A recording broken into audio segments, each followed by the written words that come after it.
O que estava acontecendo no Brasil antes da ditadura militar? Então, um breve resumo histórico aqui desse processo que estava acontecendo. Então, Jânio Quadro, ele tinha assumido a presidência do Brasil em 1961 e ele renunciou 6 meses depois, se não me engano, e o seu vice, que era João Goulart.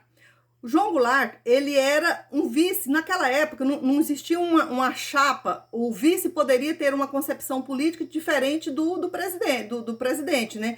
E isso aconteceu no Brasil. Então, quando o João Goulart assume, o que ele vai acontecer? Ele tinha projetos diferentes para o Brasil. Qual que eram os projetos, nem apelidado como Jango, qual que eram os projetos do Jango? Então, era reforma de base. Quais eram essas reformas de base? Como a reforma fiscal, reforma administrativa, universitária e principalmente reforma agrária.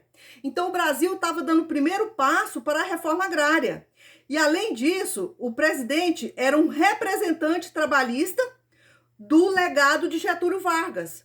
Então ele já tinha cargo no governo Getúlio Vargas e trabalhava nessa área trabalhista.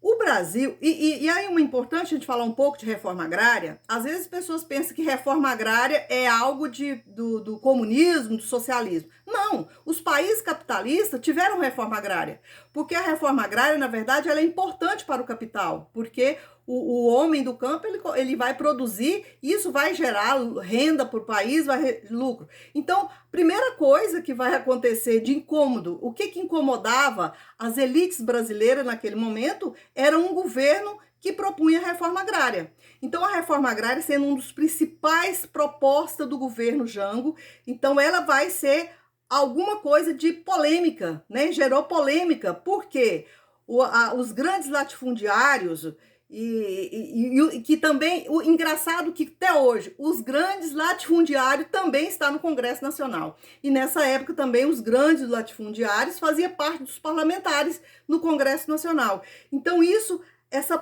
vai acontecer no país uma polarização. Essa polarização política que vai estar entre a população, de um lado vai ter o apoio do povo, né, de um modo geral, e do outro lado estão os conservadores da sociedade. Esses conservadores de classe alta e classe média, eles tinham, nesse momento,